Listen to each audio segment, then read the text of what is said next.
Yeah, so I'll just start with just a bit of my history. When I was about 12, Mum and Dad bought me 6 hens, and that was great, but one turned out to be a rooster.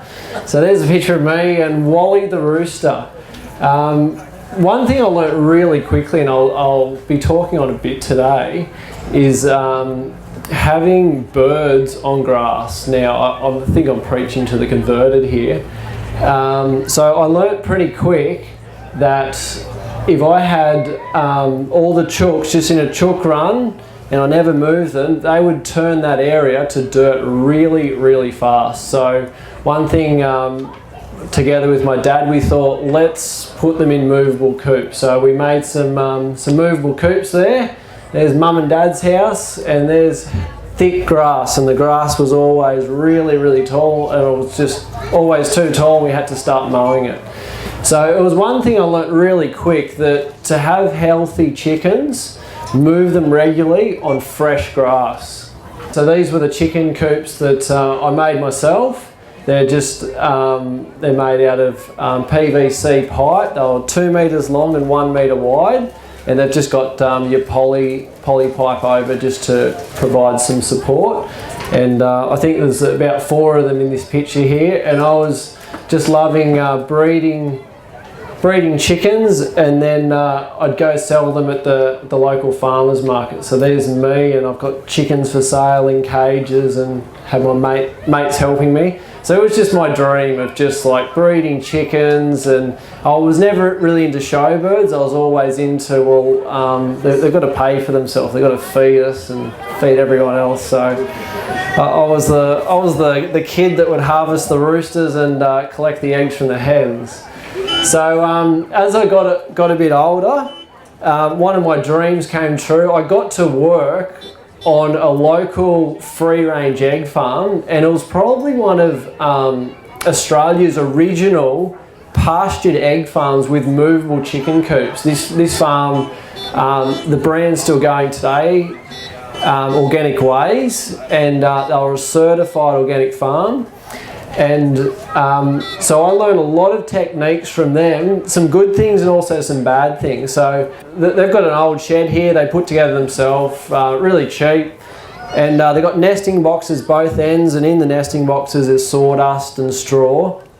So my job, I was employed to move them every couple of days with a big 70 or 80 horsepower tractor, and then go to them 2 or 3 times a day and collect eggs, because I had straw and sawdust in the nesting boxes. And I learnt really quick how long it took to collect eggs, because they were not roll-away nesting boxes which we have today. The nesting boxes, you'd have to physically go to each individual nesting box, get 8 or 10 eggs, go to the next one, 8 or 10 eggs, and they had about 2,000 birds. So it was taking about 6 to 7 hours a day. That's just to collect your eggs. And then some of those were dirty, and then someone else washed and packed them. So I learnt really quick that this is a labour-intensive business. So you fast forward 7 years, when you work for someone else, you probably relate to this. You think, if I had this business, you know what, I'd run it this way, and I would get rid of that, and I'd get rid of that, and you have your own thing. So I thought, you know what, I want to run my own farm. So I approached a local dairy farmer. He was an organic dairy farmer. I said, I've got this concept. I've worked on other free-range egg farms, but I want to do something a bit different. And I was pretty young at the time, so he said, yep, I'll give you a go. So I did something pretty crazy then. I wouldn't recommend anyone do it. I bought 2,000 day-old chickens. So if anyone's thinking about starting some egg farm, don't go out and buy 2,000 chickens on Monday and ring me and go, what do I do now? So I didn't have any established markets. I didn't have any contacts with the wholesalers. I was just a young guy without a clue. So I didn't buy them all in one batch. That was one of the wise things I did. I got 800, and a month later 600, another month later another 600. So I had 3 batches. So I didn't wake up one morning and have 2,000 eggs and go, what do I do now? So I'll teach you a few things that we learnt really fast what we learnt about unsustainable egg farming, and that's probably my message to you today. It's great to show you what does work, but I'll show you what doesn't work and why, because otherwise you might go out and go, oh no, I'll have a go myself. So I'd already learnt that that I had to keep the chickens on grass. So to show you an example here, I've got about 800 chickens. This was the first lot. They're about 6 weeks old, and it's quite hard to see. There's a fence, there's a little electric fence through here, and on one side they've turned it to dirt, on the other side it's still grass. Now that's after 6 weeks, and probably only 3 of that weeks they're actually outside eating grass. So we knew we had to go to movable sheds. So my brother, so we found out that was unsustainable. So my brother came into the business about this stage, and he had a bit of engineering and welding experience.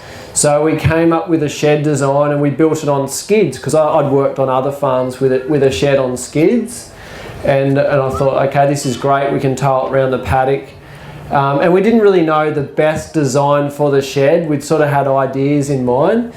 And we thought this was great, but one thing we forgot is because it's so heavy, it needed an 80 horsepower tractor to move it. Now, if you've just heard Nick and Rob, that's not sustainable with diesel prices to drive all the way down the paddock, move the shed, and you might only move it 20 metres and hop in the tractor and drive all the way back up to the house. You go, yeah, this will be profitable real fast. So we worked out that's unsustainable. But we used that shed for brooding chickens later on, so it wasn't a waste of a shed. So we thought we've got to build something on wheels. So some other things we noticed, like when you've got 10 chickens in the backyard, you can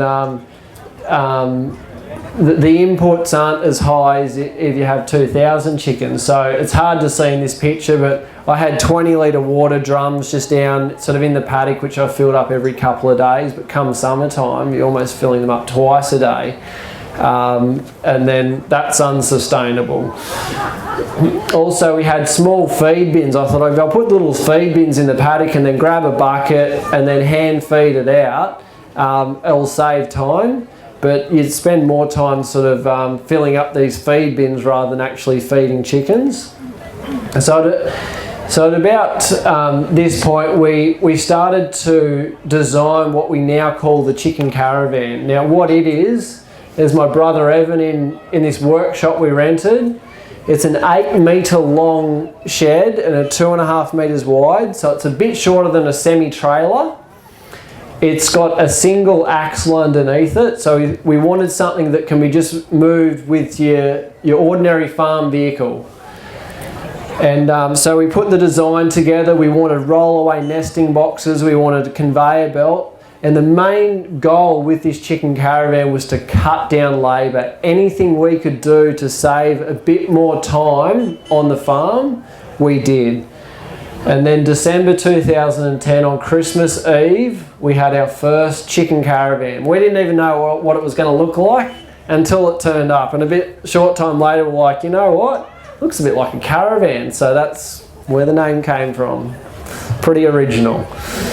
So this was great from the outside. It had the conveyor belt through the middle, and it had nesting boxes down each side which roll away. So the birds would sit in the nesting boxes, they'd lay the egg, it'd roll down to the conveyor, and then you come and you just wind the eggs in off the conveyor belt.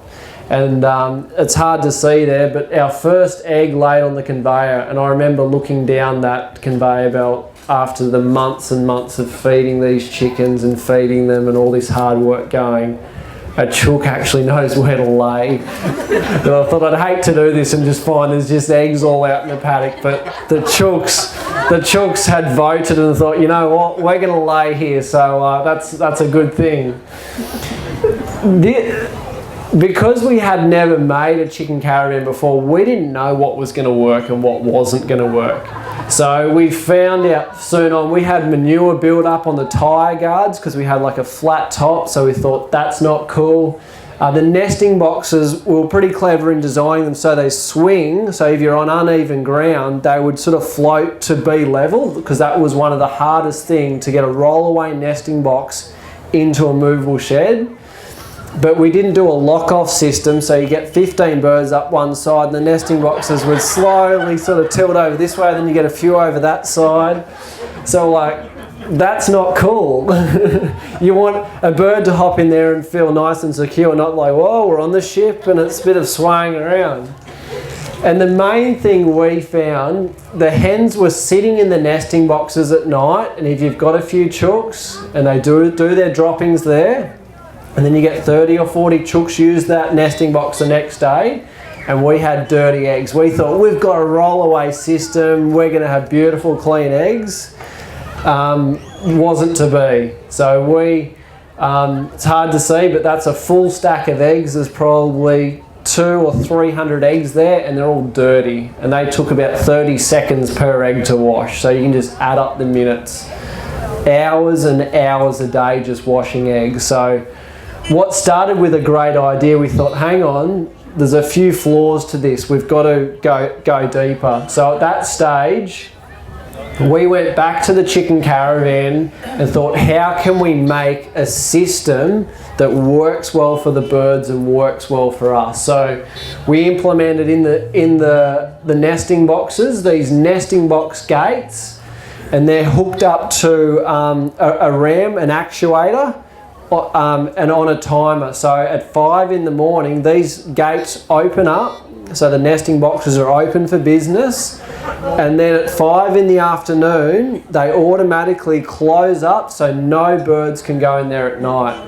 Now this system, and I'll have to give the credit to my brother Evan, it works off a timer which is powered by a battery which is charged by a solar panel. So there's no external things you have to plug in, and you just set it and forget it, and you can change the timer when the days get longer or shorter. So for the first time, we were starting to roll eggs in, and we were cleaning less than 8% of our eggs. Our profit margin went through the roof. It was huge because we were just spending hours and hours and hours just cleaning eggs. The other thing we built into the chicken caravan was water tanks, so that it was raining, hitting the roof and running straight off the back. So we put a gutter on, we put internal water tanks and drinkers on the front of the chicken caravan. The third thing we did was develop feed trailers. And now that we visit so many farms around Australia, the main place where poultry farmers waste time is grain. Like, you handle grain 4, 5, up to 6 times. It comes in on a truck, you put it in a little auger up to the silo, out of the silo, back into an auger into the shed, from the shed to the back of the ute. You drive the ute down in 20-litre buckets and you feed it out to your birds. And most farmers are doing this day in, day out. So we thought, if we can get a feeder trailer, like a calf feeder, but on wheels, road registered, where we can just tow it to town, drop a bulker bag of grain in, tow it straight back to the paddock, and the hens eat straight out of it. We just take the little covers off that seals it up, the hens eat straight from it. So we're not even touching the grain anymore.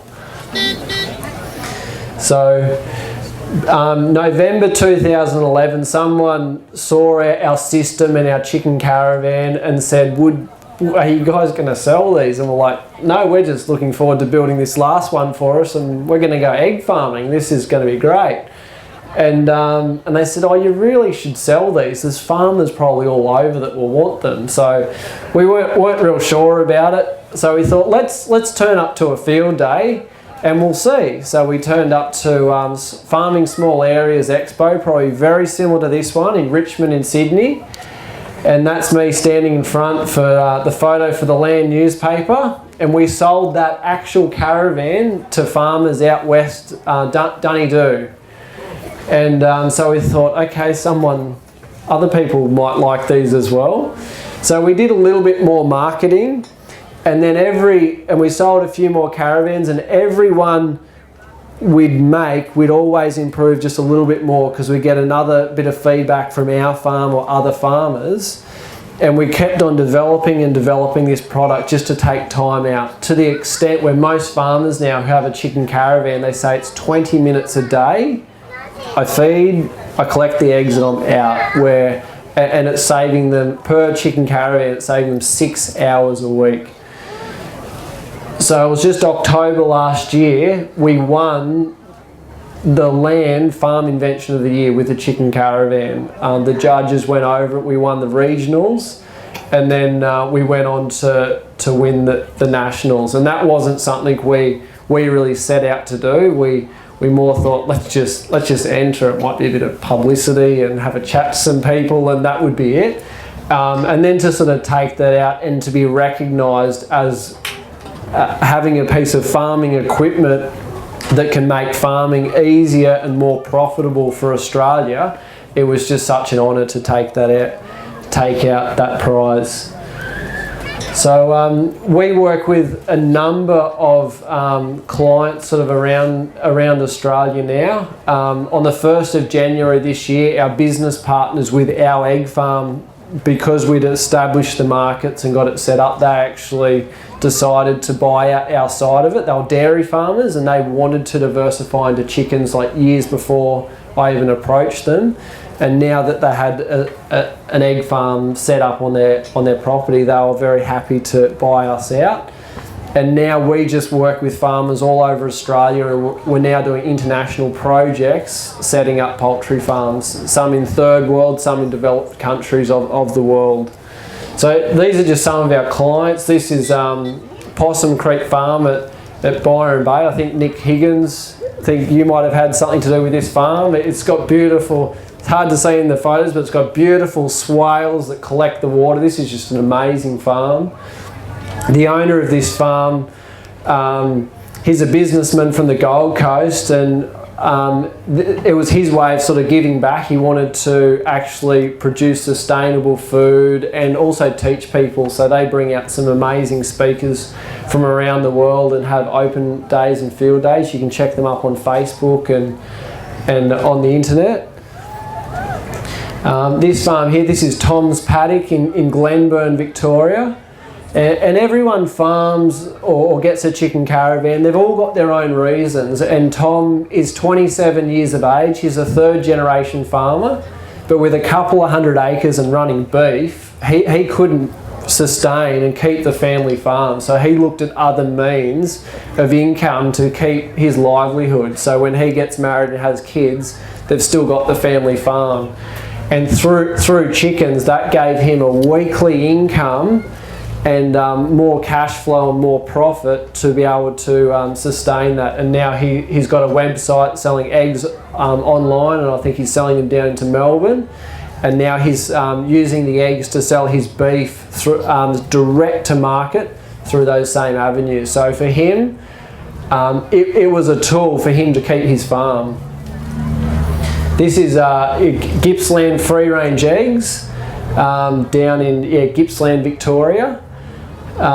They first rung us back in 2011. They ordered some electric fencing off us and said, "Oh, we've seen your chicken caravans. We'll never need one of those." And they had a couple of 100 chooks, and they said, "Oh, we're building our own shed." And I'm like, "Yep, no worries, we'll send it off." And it was about 6 months later, after they'd finished building their own shed and added up what it had actually cost, and realised, hang on, we better look into this, because we can't keep up with the demand of eggs, because the pastured free-range egg industry, it's a consumer-driven industry. It's no longer the farmers trying to sell it. The consumers are now getting hold of this. So they bought the first caravan and think, oh, one day down the track we'll order a second one, and that was just 6 months later due to the demand of their business. And then when I was there delivering their second chicken caravan, Marnie gave me a video interview, because we do a lot of our teaching online and through video, and said, oh, down the track we will get a third. We don't know when it was. It was 8 weeks later. Because of demand, they put new birds into this new caravan, and then the demand for free range eggs, ethically produced pastured eggs, was just growing so rapidly. They've now got 3 caravans. We popped in there 2 days ago, and she's like, she just walked out the egg shed and said, I've just packed the eggs, but the eggs that were laid this morning are already sold. and said we might be after a 4th caravan. So for them, husband and wife, their parents had the farm and then cut it up, so they've only got sort of 20 acres, and again, you can't make money out of 20 acres with beef or with sheep. So they were looking at another option purely to show their 2 boys, Lockie and Drew, that there is a future in farming. They said whether they want to go that way or not when they grow up, but it gives them an opportunity for the next generation. But they said before they had a system that worked, they would put the kids to bed and then good night, and then go out into the egg packing shed and just clean eggs for hours and be there with a wine and clean egg, and they'd do that night after night after night because they didn't have a system to get clean eggs. So I suppose the main message I want to send you home today with is, whatever your system is, don't look at, oh, let's go buy a washing machine to wash these eggs. Look back one step to go, how can we get the clean eggs straight from the hens? And that was really our goal. How can we get the clean eggs? And what are the other components that is just chewing into the time? Because all of you who have got a farm, you know, there's always other stuff to do. And we didn't want a system that this is just an extra chore at the end of it. So most of these farms are also running beef or sheep, or some of them orchards, and we've got farms right around Australia just with stories like this. So this is Ox Hill Organics Farm. This was the farm that my brother and I started back in 2010, and the reason they sort of bought us out, as I said, like they were dairy farmers, and this provided an opportunity for the next generation. They're not sure where the price of milk's going, but they now have a second income stream and they can keep their farm sustainable.